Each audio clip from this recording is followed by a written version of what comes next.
m'a posé la question quand je suis arrivé au Canada. On m'a posé la question de savoir comment j'ai passé à Toronto. Est-ce que le plus important c'était de passer par Toronto ou le plus important c'était le plan de Dieu?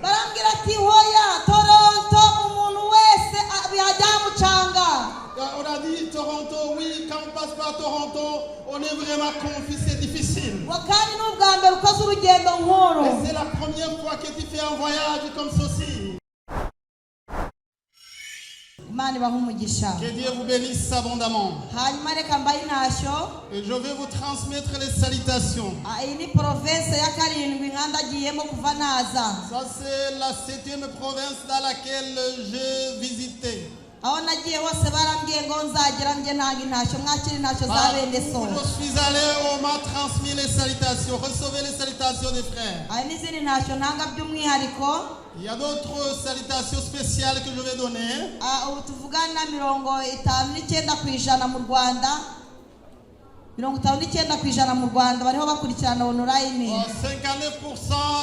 à partir du Rwanda, ils suivent la prédication en ligne. Ceux à qui je parlais, ils m'ont transmis les salutations. Recevez les salutations en provenance du Rwanda. Et d'autres fois spéciales, les salutations plus puissantes. Mon mari m'a transmis les salutations. Alléluia. Avec les enfants.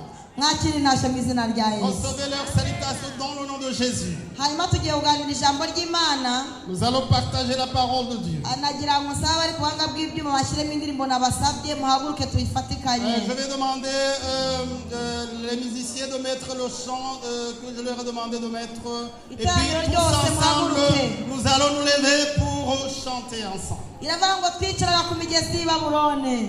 C'est le chant qui dit, nous étions assis sur les ruisseaux de Babylone.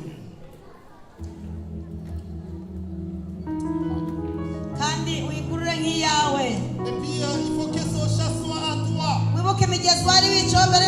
Souvenez-vous des ruisseaux sur lesquels tu es assis avant de venir au Canada. Souvenez-vous de ce que tu pensais que voyage. Nous allons donner des sacrifices de remerciement. Nous allons nous souvenir de la bonté de Dieu, des œuvres de Dieu. Nous nous souvenons de ce que Dieu nous a parlé, qu'il a réalisé. Oh, Dieu a été fidèle pour nous. C'est que Dieu a calmé qu'il dise Amen. Dites Amen. Amen. Nous allons nous entretenir sur la parole de Dieu.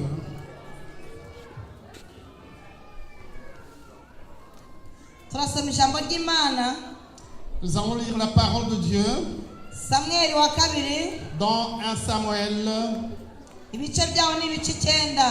chapitre 9. Chapitre 9, verset 1 jusqu'au verset 2.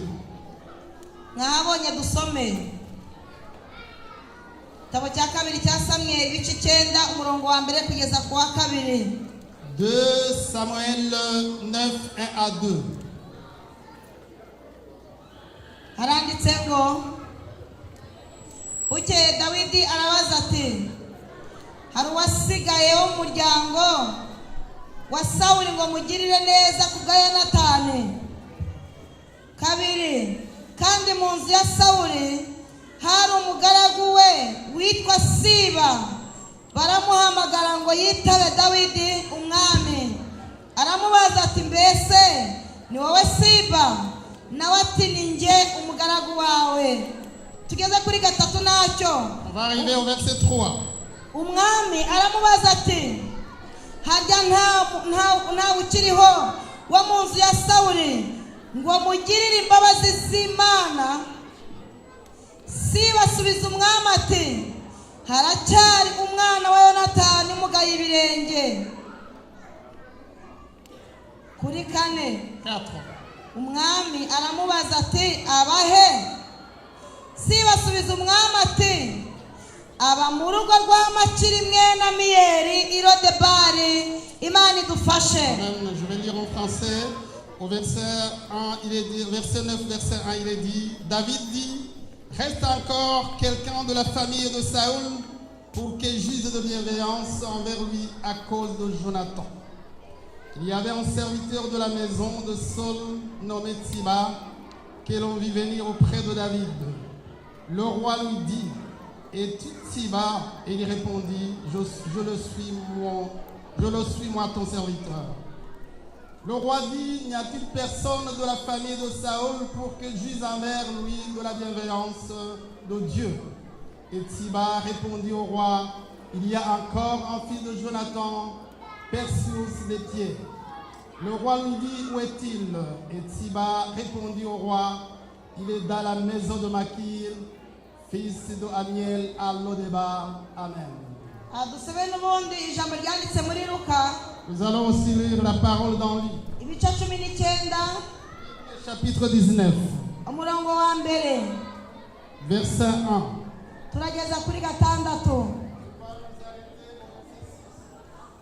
Yesu agera i Yeriko arahanyura nuko hari umuntu witwaga Zakayo yari umukoresha w'ikoro mukuru kandi yari umutunzi ashaka kureba Yesu ngo amenye uko asa ariko ntiyabibasha kuko abantu bari benshi kandi ari mugufi. Kane arirukanka ajya imbere yurira umuvumu ngo amurebe kuko yari agiye kunyuraho. Yesu ahageze arararama. Haleluya. Aramubwira ati Zakayo ururuka vuba kuko uyu munsi mpiriye kurara iwawe. Amen.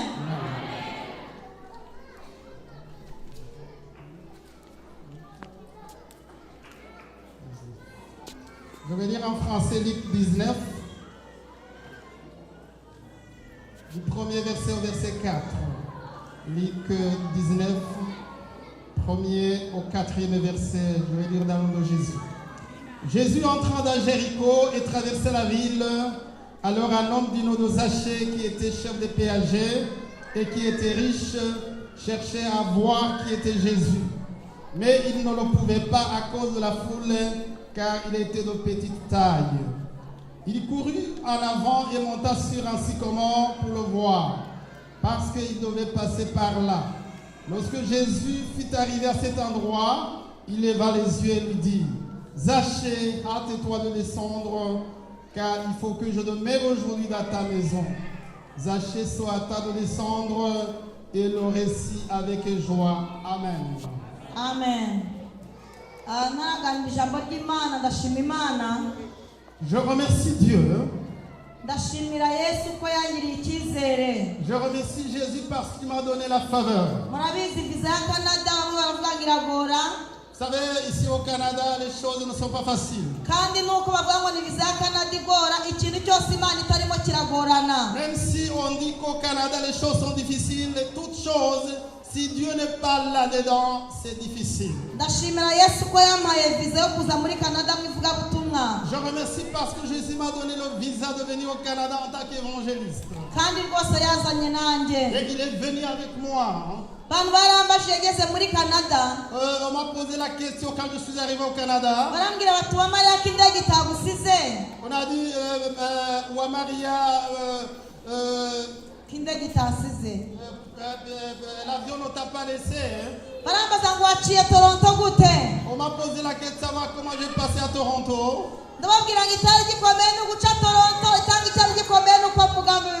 Est-ce que le plus important c'était de passer par Toronto ou le plus important c'était le plan de Dieu?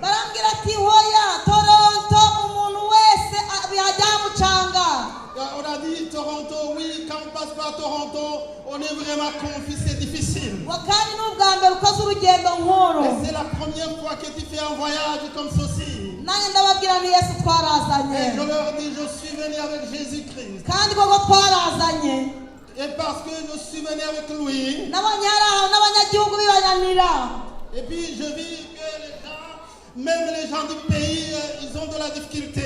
ariko yesu twaratambukanye Mais je suis venu avec Jésus. kandi na n'uyu munsi turacyahanyurana Et je suis toujours avec Jésus aujourd'hui. ntugire ubwoba nta kintu kigoye mu mugambi w'imana N'ayez pas peur, dans le plan de Dieu, il n'y a rien d'impossible. ikigorana ni ukubaho imana itari Le plus difficile, c'est d'être là où Dieu n'est pas. ibintu byose uzajya imana mutajyanye bari mekanike Toutes les choses que tu entreprendras sans Dieu, ça va être difficile. ariko ibyo uzajyamo byose imana mujyanye birikora Et tout ce que tu entreprendras avec Dieu, ça va se réaliser. haleluya imana ishimwe tuganira ijambo ry'imana Nous allons nous entretenir sur la parole, rivuga ku nkuru za dawidi dont le thème est sur l'histoire de David. dawidi yageze ku ngoma David a été sur le trône. ntiyigeze yibagirwa Et lorsqu'il était sur le trône, il n'a pas oublié. yicaye yibuka amateka y'ibyahise Quand il était assis au trône, il s'est souvenu de l'histoire passée. yibuka urugamba yarwanye dawidi Il s'est souvenu du combat qu'il a mené. yibuka uburyo sawuli yamuhize Il s'est souvenu de comment Saul l'a kandi persécuté. yirengagije ko yamubwiye ngo umuntu uzanyicira goriyati nzamushingira Il lui avait dit que celui qui tira Goliath, je vais lui me remercier. abonye azanye igihanga cya goriyati ntibyamushimishije Quand il a vu amener la tête de Goliath, il n'a pas été content. sawuli yafashwe n'umwuka w'ishyari Il y a l'esprit de jalousie qui est venu en Saul. umvana ishyari rya sawuli ryaturutse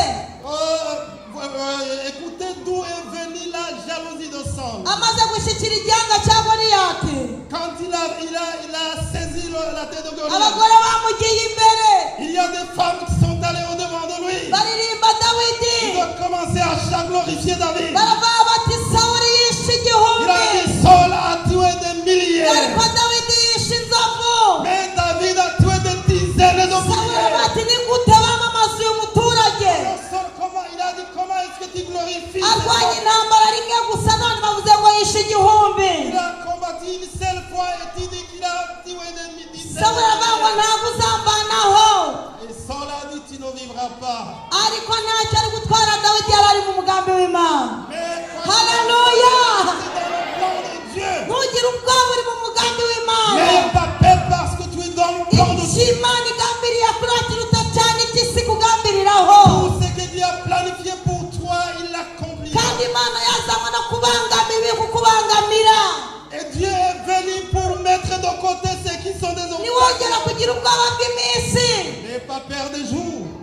sawuli yibwira ko azashobora dawidi Saul a pensé qu'il pourra venir à bout de David. ngo ageze mu rugo aramubwira ati noneho rani igiye kugutuma Alors quand il est arrivé à la maison, il a dit je vais t'envoyer kugira ngo inkwano naguciye yuzure pour que la dot que kugira ngo inkwano yamuciye yuzure j'ai payée soit accomplie. aramubwira ati ngira mu bafilisitiya nanone Tu vas aller chez les Philistins. unzanira ibihanga ijana by'abafilisitiya Tu vas m'apporter 100 têtes de Philistins. ariko sawuli aca ku ruhande Et Saul est allé à côté. arahamagara ati nohereje dawidi Il a dit, il a parlé, il a appelé wa David. wundi wabiciye goriyati Ce que tu as fait pour Goliath, nimumukundira kwabaho ne permet pas qu'il vive. ariko sawuli ntiyamenye umugambi imana ihisha muri dawidi Et Saul n'a pas compris le plan qui était dans David. ngo ageze ariko ko imana kubana na dawidi Lorsqu'il est allé, la main de Dieu était avec David. mu gihe sawuli ategereje itangazo ivuga ngo dawidi ryarangiye Au moment où Saul allait annoncer que David c'était fini,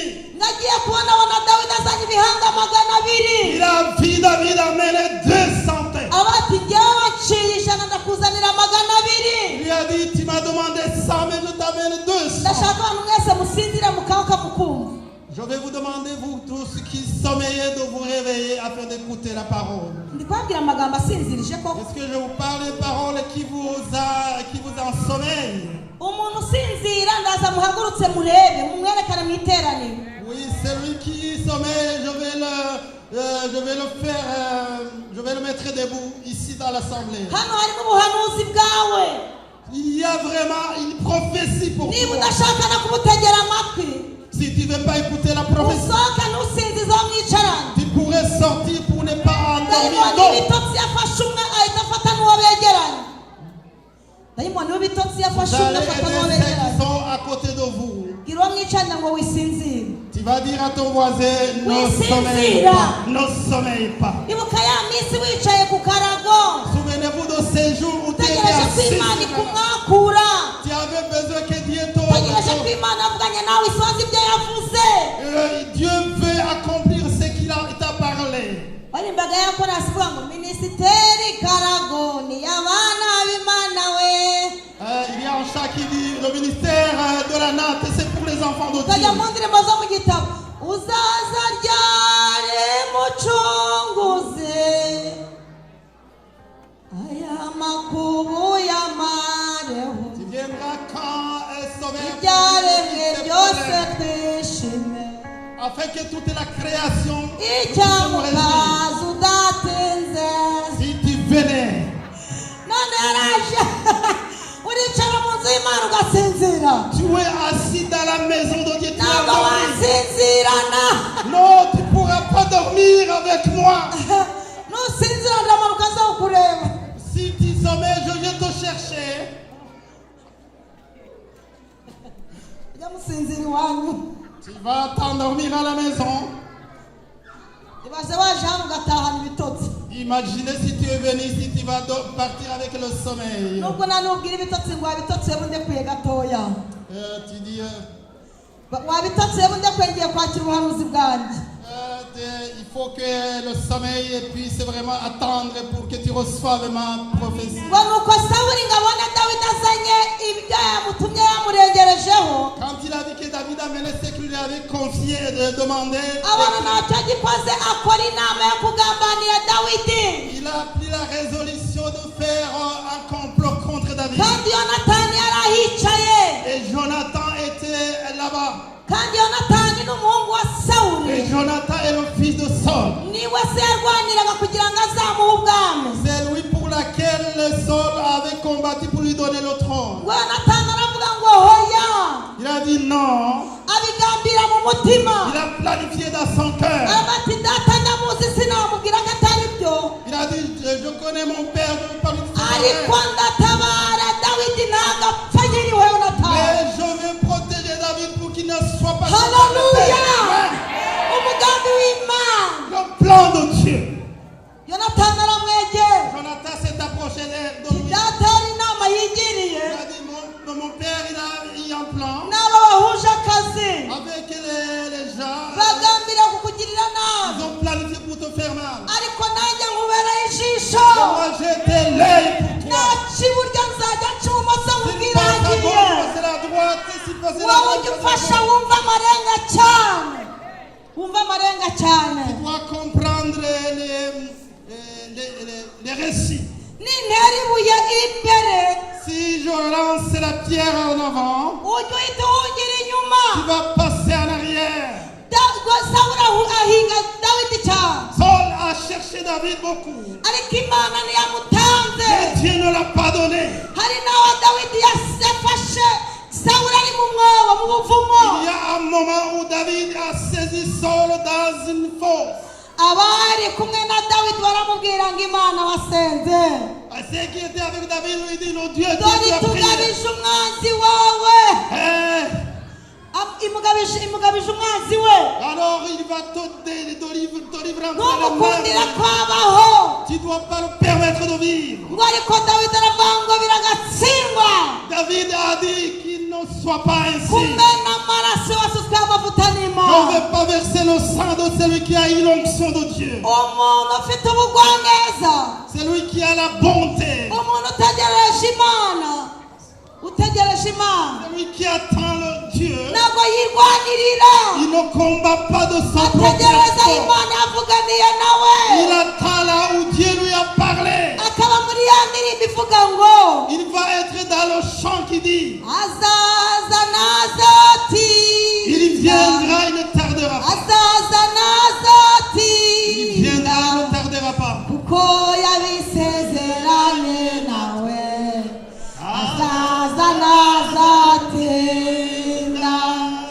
yesazagaruka tujyaniwe tugumane nawe iminsi yose kuko yabisezeranye natwe azaza nkaza mumugira ngo amina cyane haleluya imana ishimwe ngo David ageze ku ngoma. David, quand il était sur le trône, il s'est posé la question qui a permis que je sois riche, qui a permis que j'ai la puissance comme je l'ai. Il a dit c'est Jonathan qui a contribué. Même si j'ai entendu que Jonathan n'est plus, je vais demander l'histoire de Saul. Il a demandé est-ce qu'il y aurait quelqu'un qui est resté dans la famille de Saul pour que je lui fasse. On lui a dit c'est Siba qui connaît l'histoire. Il a dit appelez Siba. On lui a posé la question est-ce que c'est toi Siba? Il a dit c'est moi. On a posé la question est-ce qu'il y aurait quelqu'un qui est resté dans la famille de Saul pour que je lui fasse quelque chose? Je vais vous amener un homme qui s'appelle Siba.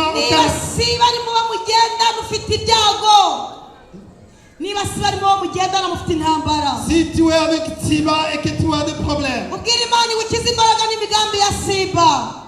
tu vas demander à Dieu de te... Il y a Siba qui va détruire ton dossier. Il y a Siba qui va détruire les signes. Siba est mauvais. Comme s'il pouvait dire je sais qu'il y en a.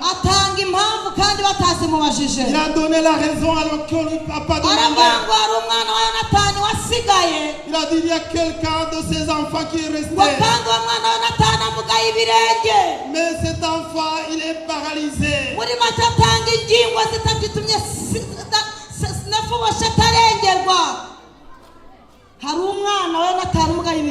Il y a un cinquième enfant qui est paralysé.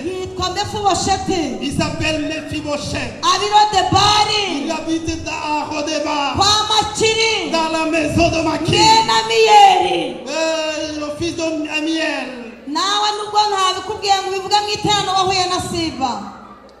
Même si je ne te l'ai pas dit, tu pourrais. C'est qu'ici il n'y a personne qui n'a pas rencontré son Siba.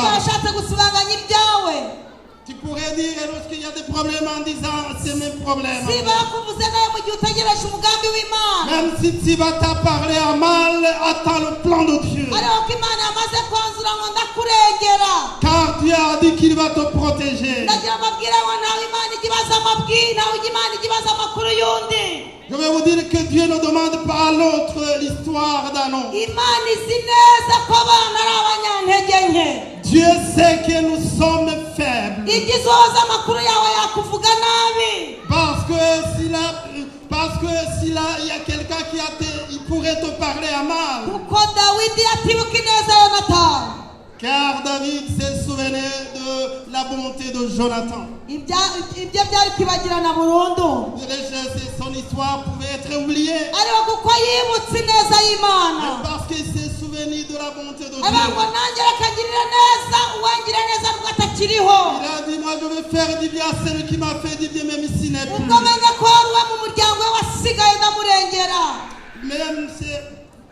Même s'il y avait des gens de la famille de Siba, il voulait le protéger. Nous remercions Dieu qui nous protège là où les hommes ont dit ça n'est fini. Il y en a déjà qui disent que c'est impossible. Dieu utilise sa loi. Dieu utilise sa force.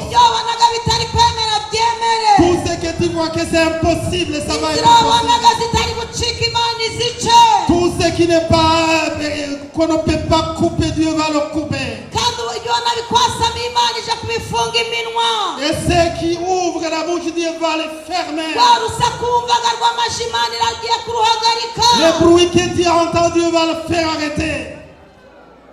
Haleluya, Amen. haleluya. Amen. Zakayo ngo yari umugabo mugufiya cyane Zachée était un homme de courte taille. kandi ngo ntiyubahaga Imana. Et il n'obéissait pas à Dieu. ngo yari umukoresha w'ikoro. Il était le percepteur des Zakayo œuvres. nta mirimo myiza Il yagiraga. n'avait pas de bonnes œuvres. bishoboye ko yanakoreshaga igitugu mu kazi. Cela voudrait dire probablement qu'il utilisait la force. ariko ngo rimwe yumva amateka n'amakuru. Mais un jour, il a entendu l'histoire et les informations. yumva ko Yesu agiye kunyura hafi y'aho atuye. Il a entendu que Jésus va passer là où il aravuga résidait. ati ariko uyu mugabo baherekera bamuvuga. Il dit, l'homme dont on a parlé depuis wajya longtemps, kumureba gusa. si on pouvait aller le voir. Zakayo ntabwo yari ajyanwe no kwizera Yesu. Zachée n'avait pas la foi en Jésus-Christ. Bibiliya ivuga ngo yari ajyanwe no kumureba gusa. La Bible déclare que son objectif était seulement de voir Jésus. ngo arebe ubwo abantu bose bahora bavuga. Et pour voir l'homme qui est devenu populaire. ariko Zakayo afite ikibazo cy'ubugufi kimwe gusa. Et le problème qu'il avait, il était de petite taille. kandi hari abantu benshi Il y avait beaucoup de gens, il y avait une grande foule. ntiyabashaga kureba Yesu Il ne pouvait pas voir Jésus comme il faut. kubera ubugufi yari Parce afite. qu'il était de petite taille. ariko Yesu udakangwa n'ubugufiya. Jésus ne prend aucun cas de la taille dans nos... Yesu udakangwa n'ibihurimo. Jésus ne regarde pas les azi ahantu uri situations. kumushakishiriza. Il connaît l'endroit où tu es en train de le azi chercher. icyerekezo urimo. Il connaît ton orientation. ijambo rivuga ngo yemwe abibutsa Uwiteka C'est ainsi que la parole déclare ceux qui rappellent. nimukamuhembere ku manywa ndetse na nijoro. Ceux qui rappellent à l'Éternel que vous ne sommeillez ni jour ni nuit. biravuga ngo Zakayo arirukanse. Zachée a couru. ngo arirukanka ajya imbere batanga imbere. Il est allé en avant. biravuga ngo yiri igiti cy'umuvumo. Il est allé sur un arbre de ce qu'on appelle le scomor. mwibuka ko nta kindi yashaka kurega yari ashaka kwirebera Yesu Il gusa. avait seulement aucun autre objectif, il voulait voir seulement Jésus. ntabwo yari akeneye agakiza Yesu atanga. Il n'avait pas besoin du salut que Jésus donne. yashaka kwirebera uwo mugabo abantu bose bahora Il voulait bavuga. tout simplement voir Jésus dont on parle. muri make yari icyamamare. En aimant, il était populaire. kandi koko n'ubundi Yesu ni icyamamare. Et pourquoi en réalité Jésus il est populaire. yabwira abasitari b'iwacu. Je vais dire à nos stars. ababwira ngo mwe muzamura ibiciro cyane. Je veux dire, j'ai dit à nos stars que imana ikwamamaje ejo mu gitondo. je veux dire que Dieu, je leur ai dit que Dieu isi yose iragukurikirana. lorsque Dieu te fait la publicité, le monde entier va te ari suivre. kugira abantu witaba n'abo utitaba. Mais il y a des gens, gira abantu witaba n'abo utitaba kubera ko wumva ko Yesu yakwamamaje. abasitari bagira abo bitaba n'abo batitaba. vous savez, les stars, ils ont des gens pour lesquels ils peuvent répondre et d'autres à qui ils ne répondent ababwira pas. nti iyo ndwara muzayivuze. Je leur ai dit, il faut que vous ayez vraiment voir le médecin pour cette maladie. njyewe ndashima Imana mu bantu barenga 1000 ifite muri telefone yanjye. Moi, je remercie Dieu que parmi plus de 1000 personnes que j'ai dans mon téléphone, nta muntu uranyandikira ngo mare umunsi n'igice ntaramusubiza. il n'y a personne qui m'a écrit à qui je n'ai pas répondu. kubera iki? impamvu ni iyihe? Quelle est la raison? Imana yaduhamagaye nk'abadogiteri Dieu nous a appelés comme des docteurs kandi tuvura imitima. et nous guérissons les malades. rero nta mpamvu n'imwe Et il n'y a aucune raison yo kuzamura ibiciro. que nous allons monter les prix. umusitari nabonye ni Yesu wenyine. Le star le plus important que j'ai vu, c'est Jésus haleluya. seulement. niwe wamamaye kugeza na n'ubu. Il est rendu populaire même jusqu'à nawe maintenant. uramusimbura. On ne peut pas le remplacer. niwe musitari bahamagaye abarushye n'abaremerewe. C'est lui qui est devenu populaire pour les fatigués. niwe bahamagaye abo mu cyaro n'abo mu mujyi. Il a appelé les gens qui sont dans la campagne, dans la abahuriza ville. ahantu Il hamwe. les a rassemblés dans un seul endroit. aravuga ngo yemwe abarushye Il a mwe. dit, vous qui êtes fatigués, namwe chargés, abaremerewe. qui êtes chargés, nimuze musange venez à moi. ndabaruhura. Je vous donnerai du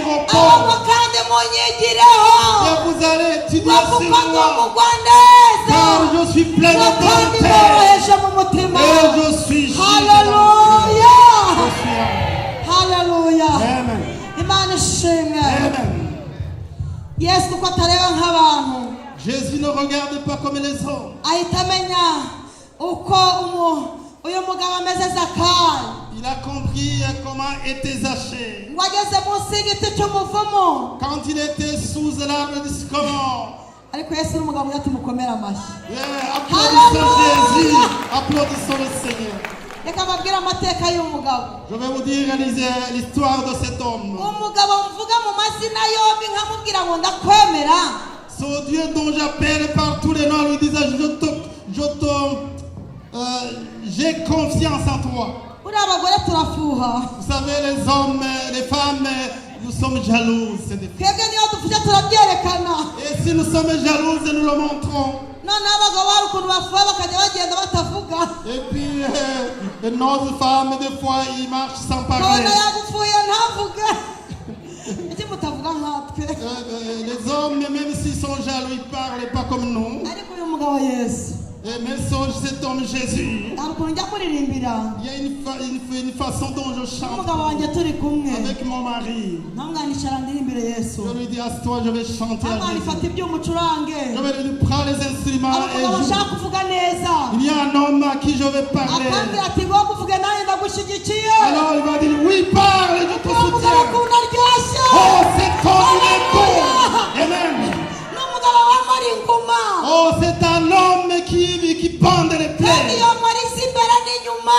Il bande les plaies qui sont à l'intérieur et à l'extérieur. Ariko yageze izi imbere cyane. Mais lorsqu'il arrive à l'intérieur, Za zindi azomora nta n'umuntu ubizi. il les Haleluya. enlève. Ajya yomora inguma. Il bande les plaies. Ngahita amubwira nti n'umugabo Yesu ndamwemera. Je lui dis, c'est un homme. Mbwira neza n'umugabo nanjye ndamwemera. Umugabo nanjye ndamwemera. Abeshaho n'umugabo nanjye ndamwemera. Mwiza n'umugabo nanjye ndamwemera. Umuririmbe n'umugabo nanjye ndamwemera. Umugabo nanjye ndamwemera. Ni mwiza n'umugabo nanjye ndamwemera. Umugabo nawe waramwemera. Umugabo nanjye Abagabo n'umugabo nawe barabemeje. Bashumba n'umugabo nawe yarabemeje. Umugabo nanjye Umubaji n'umugabo nawe yarabemeje. Umugabo nanjye ndamwemera. Haleluya! Haleluya! Haleluya! Imana ishimwe. Asa nimunyeganyeze. Vous avez été secoué Ngo nuko Yesu ageze munsi y'igiti. quand Jésus arrive sous le sycomore. Kubera ko ntawe ujya umubwira ibyacu. Car il n'y a personne qui lui dit non, non, non. Yabonye guca bugufi kwa Zakayo. Car il a vu l'humilité de Zachée. Abanguye umugabo wirukansa atya. Quand il a vu cet homme qui court, Akemera akabyigana. il a vu cet homme qui sort. Amaze kumenya icyo ashaka. J'ai compris son besoin. Agira amabwira ngira ibyigana mwakoze si Je iby'ubusa. vais vous dire, cette bousculade Niba n'est pas Imana vaine. ikoze ikintu. Et Dieu va faire quelque chose Wowe uzane aujourd'hui. bya bindi byose bikugoye. Tout ce qui Arabishoboye. il est capable de le Kandi résoudre. ntabwo ajya atizwa amaboko. Oh, il est plus Uyu puissant mugabo de waje cela. wirukanka ushaka arihagije. Celui que tu es venu chercher, il est Ashoboye na suffisant. bya bindi ubona Il bidashoboka. est capable de faire ce qui est Na possible. bya bindi birimo Pascal arabishoboye. Il est capable de faire Na tout ce bya qui bindi birimo Yakobo arabishoboye. même ce qui se trouve dans le corps. Aya mazina mabi wiswe arayahanagura. Même les mauvais noms que tu as reçus va Na les za ngingo effacer. zikurengera wabuze arazizana. Il va aussi amener ce qui va te protéger. N'umugwaneza Yesu. Il est plein de bonté, Jésus. Icyo mumfasha. Ce que vous allez m'aider. Mwirinde kuba abanyedini. Il faut vraiment vous garder des religieux. Mwirinde kuba abanyedini. Ne soyez pas des religieux. Gukizwa nabi bitera umwaka. Vous savez, le fait de ne pas être sauvé comme il faut, ça donne la malédiction. narimbuze ngo gukizwa nabi bitera umwako Je dis être sauvé de façon incorrecte, ça donne la malédiction. kandi nk'uko gukizwa neza bigira umumaro bikagira umumaro nyirabyo Et comment être sauvé de la bonne manière, bikamugirira n'abamukomokaho gukizwa neza c'est que être sauvé comme il faut. nta niko gukizwa nabi nabyo bimera Et il en est ainsi d'être mal sauvé. gukizwa nabi nabyo bitera umwaka we n'abagukomokaho Être mal sauvé, ça mène la malédiction même ariko pour la descendance. ndaguhenzahenze Mais je vais te supplier. aya matiti watanze Tout son ticket que tu as donné, esanse yose wagwashyize mu l'essence modoka que tu as mis dans ta voiture, nipfa ubusa ngo utahe utari que ce umukristo ne soit pas inutile. Il faut que tu passes wemere kuba igikoresho cy'imana et que tu sois un instrument de Dieu. ngo zakayo yesu ageze munsi y'igiti Quand Zachée est arrivé sous l'arbre, bararama areba hejuru il a regardé en haut. areba hejuru Il a regardé en haut de l'arbre. aramuhamagara ngo zakayo Il a dit, Zachée, haleluya viens. zakayo Zachée. we munyantege nke Oh, Zachée le we faible. munyabyaha Zachée le we pécheur. wanze gukizwa neza Toi qui n'as pas voulu être sauvé comme abantu toi. bose bazi amateka mabi Ceux qui a une mauvaise we histoire. zakayo Zachée, ururuka descends. n'ijwi ry'ubugwaneza Moi, je suis plein de bonté. umugwaneza yesu n'umugwaneza yesu yambwiye ijambo ryiza cyane ngo urababariwe Non, il est plein de bonté et il donne une bonne parole de pardon. zakayo Zachée, nabonye umuhate wawe j'ai vu ton effort. wirukankaga nkureba Lorsque tu as couru, je t'ai none vu. zakayo Alors ururuka Zachée descend. haleluya Zachée descend. zakayo ururuka Zachée descend. va mu giti Descends l'arbre. umucunguzi wawe naje Et ton serviteur, je viens. Oh, mucunguzi wawe naje ton sauveur, je suis va mu venu. giti zakayo Descends l'arbre, Zachée. none yenira kureka zakayo Oh, descends. ntuzongera gukora ibyaha Ne pêche plus, uhereye Zachée. umunsi Juste à partir de Darari maintenant, wawe. je vais dormir chez toi. haleluya Amen. ndarari wawe zakayo Je vais dormir chez toi, Zachée. ntabwo nitaye ku majwi y'abantu Je ne vais pas regarder l'histoire des ibyo hommes. bakuvuga simbyitayeho Ce que les gens disent, je m'en souviens. urusaku rudukurikiranye Les simbyitayeho bruits de vue des hommes, je m'en souviens. ndarari wawe zakayo Je vais dormir chez toi, Zachée.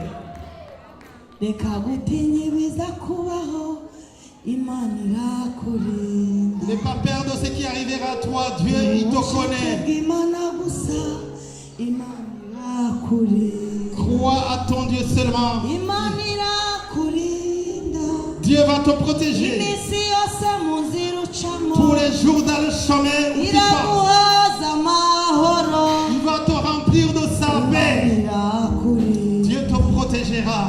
uwo mutwaro uremereye Son fardeau qui est lourd. imana irakurinda Dieu va te protéger. ibyago biri mu nzira ucamo Tout ce qui est devant ton chemin, imana irakurinda Dieu va te protéger. dawescova prosikvarida Amen.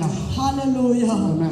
nubwo amajwi y'abantu yabaye menshi Même s'il y a beaucoup de voix des hommes, kuvuga ngo ni mu ndebe wa mutwe twiringiye même si wa mutwe twari twiringiye les gens, ce Dieu en qui nous avons pris, asezeranije umunyabyaha ngo ararariwe il promet au péché qu'il est pardonné. ariko zakayo yarizi ingeso mbi Mais Zachée, il connaissait ahita ça. abwira yesu ati yesu Il a dit, Jésus, kimwe cya kabiri cy'ibyo ntunze je vais donner la moitié de ma yewe richesse.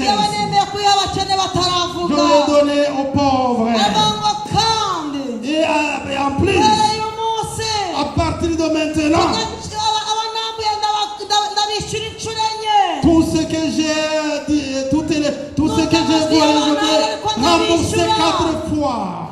Zakayo akora imirimo myiza Zachée, il a fait les bonnes kuko œuvres. yaramenya ko Yesu agiye kurara iwe. Car il a accepté que Jésus vienne dormir chez lui. Uracyongera kugira ubwoba? Est-ce que tu as encore la peur? Ibuka Imana yabanye nawe kera. Est-ce que c'est Dieu qui a été avec toi Ibuka ya migambi autrefois? yose na ya mihigo. Et qu'il va accomplir tout ce qu'il a Ibuka promis. cyagiye wirukanka mu mashamba. Imaginez l'endroit où tu Ibuka courais dans cyagiye les byari forêts. bikomeye. Imaginez lorsque les choses étaient ubona ntabwo difficiles. kurengera ufite. Tu n'avais pas de protecteur. ubyara abantu utazi ikizabatunga. Tu ne savais pas celui qui va entretenir tes enfants. abana bajya ku ishuri utazi ko bazabona minerva. Et les enfants n'avaient pas de Imana minerval. ivugana nawe ngo nzakurengera. Et tu ne savais pas qui te protégeait. ukibaza aho uzaca ukabura. Tu sais penser où tu ndagira ngo ubwire passerais. ngo Yesu azahuba. Je veux te dire que Jésus connaît où tu habites. kandi ibyo ubamo byose Yesu arabizi. Et tout ce que tu vis, Jésus le ndagira ngo connaît. mwibutse ngo arareba ntabwo yerekwa. Yesu arareba ntiyerekwa. Jésus regarde, il ne fait pas les visions. ibyo nibwira kubagirira Si bibi, ahubwo ni byiza kugira ngo mbare mu mutima w'ibizaza ndabakunda. ngaho mugende mubwira abababaye muhumurize abakomeretse mubabwire baze barebe dufite Imana itagihinduka. mabuke dusenge. haleluya Amen. haleluya. Amen. ongera wizere. Et encore la foi. ongera wizere. Et encore la foi. ongera ubwira Yesu ndahagurutse. Dis à Jésus, je me lève. ikimenyetso cyo gutsindwa. Ça, c'est un signe de la urugamba défaite. rwaraje ndirwanirira. Je viens pour urugamba que... rwaraje ndirwanirira. Et moi, je ariko combattais. menya neza kuri Et umugwaneza. j'ai compris que tu es plein kandi de gloire. woroheje mu mutima. Et je m'humilie subiza devant. ku rugero rukwiriye. Je viens sur la... nibutse neza ko siba yamvuze nabi. Je sais que tu vas ariko m'apparler. Imana izamara kumvuga neza. Je sais qu'on a parlé à ma nibutse bouche. ko nari insuzugurwa. Je sais que j'ai été dénigré. ariko uyu munsi ndubashwe. Mais aujourd'hui, je suis honoré. urambura ibiganza byanyu dusenge. Lève la main, prions. data n'unyangamugayo. Oh, hallelujah. data beshaho. Oh, hallelujah. mbabazi zawe mana. Hallelujah. mbabazi zawe mana. descoversino. Faritiscovani same. Faritiscovani Sikidopra Aidan. Iri teraniro ry'abahungu n'abakobwa bawe. barahagurutse baciye bugufi. Amina. mbabazi zawe ntizibabeho. buntu bwawe nibubasange kandi uhereye none. ababye bizere bazongera gutakaza kwizera ukuntu kandi bakizwe bava mu byo bibwira be kubangamira nka Zakayo wabuze nubwo yizera bikamusaba kurira ariko igiti yuriye Yesu nahishwe arabibonye abantu barahagaze mitima yabo yakajya ku Mana bakiriye imbabazi zawe turagushimiye kubabariye kandi kubeza rwose mu izina rya Yesu tukomeye amashyi kubw'ineza yawe n'ukurabona kwe